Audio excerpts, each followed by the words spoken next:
AC news కి స్వాగతం. యానాదులు న్యాయం కోసం కోరుతూ జిల్లా కార్యాలయం ఎదుట చేపట్టిన నిరవధిక నిరాహార దీక్ష బుధవారం 3వ రోజుకు చేరుకున్నది. నెల్లూరు జిల్లా వాకోడు మండలము కొక్కుపాడు పంచాయతీ నరసింహారెడ్డి కాలనీ అంగన్వాడీ టీచరు ఆయా పోస్టులు స్థానికులకు కాకుండా స్థానికేతరులకు ఇవ్వడాన్ని జిల్లా అధికారులకు తెలిపిన న్యాయం జరగకపోవడంతో గిరిజనుల సంఘాల ఐక్య వేదిక ఆధ్వర్యంలో నిరవధిక నిరాహార దీక్ష చేపట్టారు. నిరవధిక నిరాహార దీక్ష చేస్తున్న జిల్లా అధికారులు స్పందించకపోవడంతో 3వ రోజు నల్ల రిబ్బన్లతో నిరసన తెలిపారు. నరసింహారెడ్డి కాలనీలో యానాదులు అధిక శాతం ఉన్న గిరిజనులేతరులకు ఇవ్వడాన్ని తీవ్రంగా ఖండిస్తున్నామన్నారు. పొట్లూరు సుభాష్నికి న్యాయం జరిగేంత వరకు నిరవధిక నిరాహార దీక్ష కొనసాగిస్తామన్నారు. గిరిజన సంఘాల ఐక్య వేదిక చేపట్టిన నిరవధిక నిరాహార దీక్షకు పలు రాజకీయ పార్టీలు ప్రజా సంఘాలు సంఘీభావం తెలుపుతూ జిల్లా అధికారులు గిరిజన మహిళలకు న్యాయం చేయాలని డిమాండ్ చేశారు. కార్యక్రమంలో గిరిజన సంఘాల ఐక్య వేదిక నాయకులు బత్తిన శేఖర్, పొట్లూరు సుభాషిని, సిపిఐ నాయకులు సన్వాజ్ ఇండ్ల రవి, కొమరగిర మహేంద్రబాబు గిరిజనులు పాల్గొన్నారు. నా పేరు షాన్వాజు, ఆంధ్రప్రదేశ్ రైతు సంఘం నెల్లూరు జిల్లా అధ్యక్షుడిని. కోట మండలం కుక్కపాడు గ్రామం గిరిజన కాలనీలో అంగన్వాడీ కానివ్వండి, అదేవిధంగా వాళ్ళ ఆశా వర్కర్లు కానివ్వండి, వాళ్ళందరూ కూడా గిరిజన కుటుంబానికి సంబంధించిన వాళ్ళకి అక్కడ ఉండబడ్డ గిరిజన కుటుంబాలకి ఇవ్వాల్సిన పరిస్థితి ఉంది. దాని విషయం మీద ఇతరులకు ఇవ్వడం ఇది అన్యాయం, దారుణం అని తిరుపతి జిల్లాలో ఉన్నప్పటి నుంచి వీళ్ళు పోరాటం చేస్తున్నారు. ఆ పోరాటానికి మేము అన్ని సంఘాలు కూడా మద్దతు ఇస్తున్నాం. అదేవిధంగా నెల్లూరు జిల్లాకి మార్చిన తర్వాత నెల్లూరు జిల్లా కలెక్టర్ గారిని, జాయింట్ కలెక్టర్ గారిని, ఉన్నత అధికారులందరూ కూడా వాళ్ళు వచ్చినప్పుడు మేమందరం కూడా పోయి మాట్లాడాం. సార్ ఇదేంది సార్, గిరిజన మహిళలు గిరిజన కుటుంబాలే ఆ కాలనీలో ఉండారు, 2-3 కిలోమీటర్ల దూరంలో ఉండే గిరిజన ఇతరులకి ఇచ్చి అక్కడ ఆశా వర్కర్లను కానీ, అంగన్వాడీలను కానీ, ఆయాల్ని కానీ అక్కడ వాళ్ళని పెట్టడం మంచి పద్ధతి కాదు, మంచి విధానం కాదంటే కలెక్టర్ గారు ఒప్పుకున్నారు. దానికి మా సమక్షంలో ఒప్పుకొని నిజమే మీరు అడిగేది న్యాయమైన కోరిక, వాళ్ళు న్యాయంగానే మాట్లాడుతున్నారు, వాళ్ళకే ఇవ్వాలా, నేను ఉన్నత అధికారులందరూ కూడా ఇప్పుడే ఆర్డర్ చేస్తాను, వాళ్ళకే వచ్చేటట్టు చేస్తా అని చెప్పేసి కలెక్టర్ గారు మాట ఇచ్చారు. కలెక్టర్ గారు మాట ఇచ్చి కూడా ఇంచుమించు 3 నెలలు పైన అయిపోయింది. అయినా కానీ ఇప్పటి వరకు ఎటువంటి చర్య తీసుకోలేదు. దీనికి వాళ్ళు అనేక పోరాటాలు చేస్తున్నారు, దానికి అనేక మందితో కలుసుకుంటున్నారు, అందరూ కూడా న్యాయమైన విధానం మీదే అని చెప్పి చెప్తున్నారు. అయినా కానీ ఈ ఉన్నత అధికారులు ఈ ఎమ్మెల్యే గూడూరు ఎమ్మెల్యే పాసిన్ సునీల్ కుమార్ మాటలు విని, అదేవిధంగా మండల ప్రెసిడెంట్ మాటలు విని ఈ రోజు వరకు వాళ్ళకి అన్యాయం చేస్తున్నారు. ఈ అన్యాయాన్ని అరికట్టి వాళ్ళకే ఈ పోస్టులు ఇవ్వాలనే దాని మీద ఈ రోజుకి 3వ రోజు నిరాహార దీక్ష చేస్తున్నారు. వీళ్ళకందరికీ మద్దతుగా అన్ని రాజకీయ పార్టీలు వచ్చి మద్దతు తెలుపుతున్నారు. నిన్న కూడా వామపక్ష నాయకులు, అన్ని విధాల సంఘాల వాళ్ళు కూడా వచ్చారు. ఈ రోజు కూడా వాళ్ళకి వెంటనే కలెక్టర్ గారు జోక్యం చేసుకొని ఈ శిబిరం దగ్గరకు వచ్చి ఈ అమ్మాయికి హామీ ఇచ్చి వెంటనే ఆ పోస్టు వాళ్ళకి గిరిజనులకి ఏర్పాటు చేసేంత వరకు ఇక్కడ అన్ని సంఘాలు, అన్ని పార్టీలు వచ్చి వీళ్ళకి మద్దతుగా ఉంటాయి. ఇది పెద్ద ఎత్తున మొత్తం రాష్ట్ర వ్యాప్తంగా ఈ విషయం తెలిసింది. అందుకోసం కలెక్టర్ గారు చొరవ చూపాలా. మీరు ఎమ్మెల్యేలకి, మంత్రులకి, డబ్బుండే వాళ్ళకి కాదు మీరు మద్దతు ఇవ్వాల్సింది ఇటువంటి గిరిజనులకి, నోరు లేని వాళ్ళకి, వాళ్ళ హక్కుల కోసం పోరాటం చేసే వాళ్ళకి వెంటనే కలెక్టర్ గారు ఈ శిబిరం దగ్గరకు వచ్చి వాళ్ళకి న్యాయం చేయాలని చెప్పేసి ఈ సందర్భంగా మేము కోరుతున్నాం. అందరికీ జైభీములు. నా పేరు బత్తిన లక్ష్మణ్ శేఖరు. ప్రజా సంఘాల ఐక్యవేదిక తరఫు నుంచి ఈరోజు శాంతియుతంగా రిలే నిరాహార దీక్ష చేసినటువంటి పోట్లూరు సుభాషిణి గారికి సంఘీభావం తెలపాలని వచ్చాం. అయితే ఈ సందర్భంగా నేను చెప్పేది ఒకటి,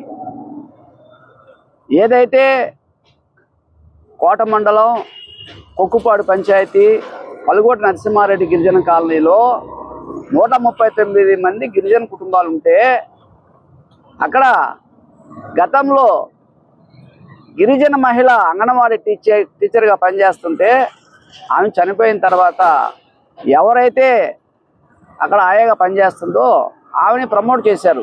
సంతోషం, మేము కాదనలా. అయితే అక్కడ ఆయా పోస్ట్ ఎస్టీస్కి ఇవ్వాల్సి ఉంటే దాన్ని జనరల్ కేటగిరీ చేసేసారు. లోకల్ ఎమ్మెల్యే గారి ప్రభావంతో, అట్లానే ఆ మండల టీడీపీ అధ్యక్షుడు భాస్కర్ రెడ్డి అంట, ఆయన ప్రభావంతో చేశారు. రైట్, దానికి కూడా మేమేం బాధపడలేదు. అయితే ఈ పాప ఇంటర్వ్యూకి వెళ్ళింది, అవతల అమ్మాయి ఇంటర్వ్యూకి వెళ్ళింది. ఆ అమ్మాయి కంటే సుభాషిణికి దాదాపు ఒక 20% మార్కులు ఎక్స్ట్రా ఉన్నాయి. పైగా లోకల్ యాజ్ పర్ రూల్ ఏంది, అంగన్వాడీ నామ్స్ ప్రకారం, రూల్ ఆఫ్ రిజర్వేషన్ ప్రకారం, పంచాయతీరాజ్ చట్టం ప్రకారం ఎవరైతే లోకల్గా మేజర్ పీపుల్స్ ఉంటారో వాళ్ళకి ఆ పోస్ట్ కేటాయించాలా. కేటాయించకుండా పై మార్కులు కూడా తక్కువ అమ్మాయికి. కేవలం ఒక కూటమి నాయకుడు, తెలుగుదేశం నాయకుడు చెప్పాడనేటువంటి దానితో అనర్హురాలైనటువంటి అమ్మాయికి ఉద్యోగం కట్టబెట్టారు. ఆ అమ్మాయి దాదాపు 2 కిలోమీటర్ల నుంచి మా పల్గోడు నరసింహారెడ్డి కాలనీకి రావాలి. ఆ అమ్మాయి రావాలి, ఆయమ్మ మన చిమ్మె అమ్మ రావాలి, వంట చేసే ఆమె రావాలి, పిల్లలను చూసుకుంటే అమ్మాయి కూడా రావాలి. మొత్తం నలుగురు 4 కిలోమీటర్ల నుంచి రావాలంటే ఎంత ఇబ్బందో ఈ గవర్నమెంట్కి కనబట్టలే. సో కాబట్టి మేము చెప్పేది ఏంటంటే, ఈ అమ్మాయి పాపం దాదాపు 6 నెలల నుంచి తిరుపతి జిల్లా ఉన్నప్పుడు వాళ్ళు చుట్టూ తిరిగింది, మళ్ళీ నెల్లూరు ట్రాన్స్ఫర్ అయిన తర్వాత నెల్లూరు చుట్టూ తిరిగింది. తర్వాత మా గిరిజన సంఘాలన్నిటికీ చెప్తే మేము ఒక డైరెక్షన్ ఇచ్చి, సరే అమ్మా ఏదో ఒక ప్రయత్నం చేద్దాం, గౌరవ కలెక్టర్ గారు మంచివారు, ఆయన దృష్టి తీసుకెళ్దామంటే కలెక్టర్ గారు చూశారు, స్పందించారు. మేము ఇచ్చినటువంటి అర్జీ మీద కన్సల్డ్ ఐసిడిఎస్ పీడీకి రాశారు, దీని మీద సమగ్రమైన రిపోర్ట్ ఇవ్వండి అని. ఆవిడ ఆర్డీఓ గారి మీద చెప్తుంది, ఆర్డీఓ గారి మీద చెప్తుంది ఆమె ఇవ్వాలని. మేము అడుగుతున్నాం, consult department ICDS is the రూ ఆఫ్ డిపార్ట్మెంట్, మీరు చేయాలా, ఆర్డీఓకి ఏ సంబంధం సార్? ఆర్డీఓ కూడా చేయాలి సార్. ఏది ఏమైనా కూడా ఆర్డీఓ గారు కానీ ఐసిడిఎస్ వాళ్ళు కానీ దాదాపు ఈ అర్జీ ఇచ్చి 23 రోజులైంది. మరి 23 రోజుల నుంచి మీరు ఏం చేస్తున్నట్టు? ఒక పక్క నేషనల్ ఎస్టీ కమిషన్ నుంచి కూడా లెటర్ వచ్చింది, అయినా చలనం లేదు.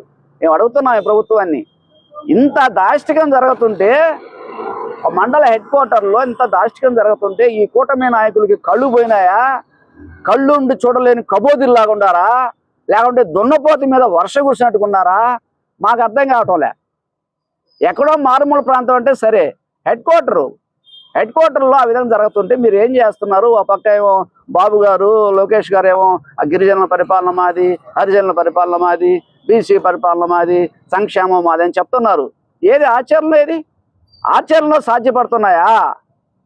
ఈ సంక్షేమ పథకాలు రాకపోతే అయిపోతే పోయాయి. మాకున్నటువంటి అంబేద్కర్ మహానుభావుడు డాక్టర్ బిఆర్ అంబేద్కర్ గారు రాజ్యాంగంలో కల్పించేటువంటి హక్కులు కూడా కాలు రాసి వేరే దోచిపెడుతుంటే చూస్తూ ఉంటామా? కాబట్టి మేము కూటమి ప్రభుత్వాన్ని హెచ్చరిస్తున్నాం. ఖచ్చితంగా మిమ్మల్ని మాకు కానీ న్యాయం జరగకపోతే ఖచ్చితంగా మిమ్మల్ని ఇంటికి పంపిస్తాం. ఈ ధర్నా ఇలానే తీవ్ర రూపం దాల్చి ఆమరణ నిరాహార దీక్ష చేయడానికైనా కూడా వెనకరాబోని చెప్పేసి తెలియజేస్తున్నాం. ఈ శిబిరానికి అన్ని పార్టీలు మద్దతు తెలుపున్నాయి.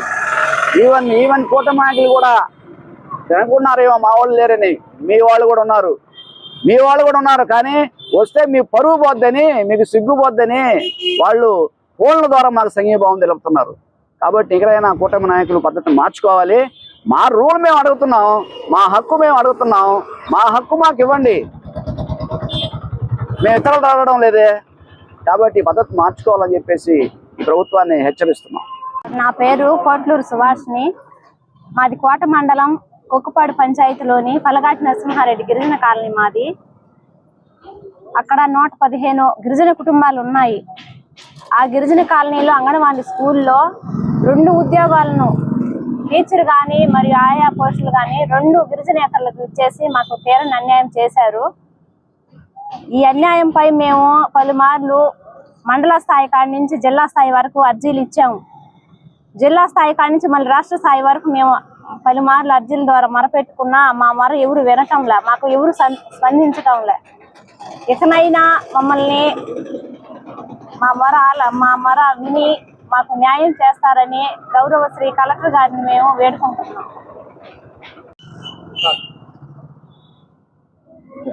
జై భీమ్. నా పేరు ఇండ్ల రవి. నేను యానాది మహానాడు ఆల్ ఇండియా జాతీయ అధ్యక్షుడిగా పనిచేస్తున్నాను. అదేవిధంగా గిరిజన సంఘాల ఐక్య వేదిక నెల్లూరు జిల్లా నాయకుడిగా కూడా పనిచేస్తున్నాను.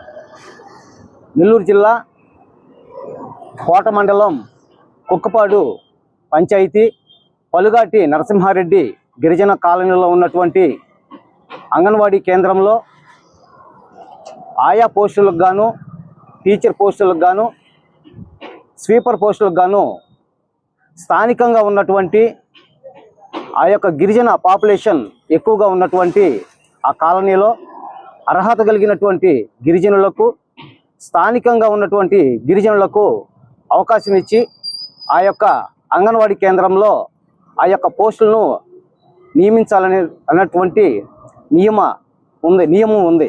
అయితే ఈ యొక్క నియమాలకు విరుద్ధంగా ఎస్టీ కేటగిరీకి సంబంధించినటువంటి ఉద్యోగాలను జనరల్ కేటగిరీకి కేటాయించి నాన్ లోకల్ అంటే స్థానికంగా లేనటువంటి వాళ్లకు, అర్హత లేనటువంటి వాళ్లకు ఈ యొక్క ఆయా పోస్టులను, టీచర్ పోస్టులను ఇచ్చి గిరిజనులకు తీవ్రమైనటువంటి అన్యాయం చేయడం జరిగింది. ఈ విషయం మీద గిరిజన సంఘాల ఐక్యవేదిక ఆధ్వర్యంలో గత 4 నెలల నుంచి సంబంధిత ఐసిడిఎస్ పీడీ గారికి కానీ, ఐసిడిఎస్ అధికారులకు కానీ, అదేవిధంగా నెల్లూరు జిల్లా కలెక్టర్ వారికి కూడా పలుమార్లు వినతి పత్రాలు సమర్పించిన, వాళ్ళు కార్యక్రమాలు చేపట్టిన ఇంతవరకు కూడా నిర్లక్ష్యం వహిస్తూ గిరిజనులకు తీవ్రమైనటువంటి అన్యాయం చేయడం జరుగుతూ ఉంది. దీనిని గిరిజన సంఘాల ఐక్యవేదిక తీవ్రంగా ఖండిస్తూ ఉంది. ఈ యొక్క దుర్ఘటనకు అంటే నియమాలకు విరుద్ధంగా వ్యవహరించినటువంటి ఈ తీరు మీద గిరిజన సంఘాల ఐక్యవేదిక ఆధ్వర్యంలో నెల్లూరు జిల్లా కలెక్టరేట్ దగ్గర చేపట్టినటువంటి రిలే నిరాహార దీక్షలు ఈ రోజున 3వ రోజుకు చేరుకున్నాయి. సంబంధిత అధికారులు కానీ, ఐసిడిఎస్ అధికారులు కానీ, మ్యాజిస్ట్రేటు అధికార యంత్రాంగం కానీ ఈ రోజు వరకు కూడా ఈ యొక్క శిబిరాన్ని సందర్శించి ఈ యొక్క బాధితులకు నిరసన తెలియజేస్తున్నటువంటి వారందరికీ కూడా భరోసా ఇవ్వాల్సినటువంటి బాధ్యత ఉంది.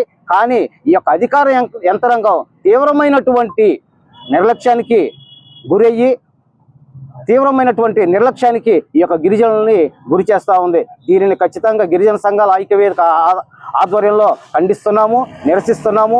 ఈ యొక్క రిలే నిరాహార దీక్షలకు అన్ని ప్రజా సంఘాలు కానీ, ప్రజాతంత్రవాదులు కానీ, అన్ని రాజకీయ పార్టీలు కానీ మద్దతు తెలియజేస్తున్నాయి, మద్దతు తెలిపేందుకు సిద్ధమవుతా ఉన్నాయి. ఇప్పటికైనా సరే గిరిజనులకు రావాల్సినటువంటి ఉద్యోగాలను గిరిజనులకు ఇవ్వకుండా గిరిజనేతరులనే కానీ మీరు కానీ కంటిన్యూ చేస్తే ఈ యొక్క ఉద్యమాన్ని తీవ్రరూపం చేసి దీన్ని రాష్ట్ర యావత్తు కూడా అంటే గిరిజనులకు జరుగుతున్నటువంటి అన్యాయం, ప్రతి రంగంలో ప్రతి సందర్భంలో జరుగుతున్నటువంటి అన్యాయాల మీద ఈ యొక్క గిరిజన సంఘాల ఐక్యవేదిక ఆధ్వర్యంలో ఈ యొక్క ఉద్యమాన్ని రాష్ట్ర వ్యాప్తంగా చేస్తాము. అదేవిధంగా గిరిజనులు అయినటువంటి మాకు రావాల్సినటువంటి ఉద్యోగాలు మాకు వచ్చేంత వరకు కూడా ఈ యొక్క రిలే నిరాహార దీక్షను కొనసాగిస్తామని చెప్పేసి ఈ యొక్క రాష్ట్ర ప్రభుత్వానికి కానీ, ఈ యొక్క అధికార యంత్రాంగానికి కానీ హెచ్చరికలు జారీ చేస్తూ ఉన్నాము.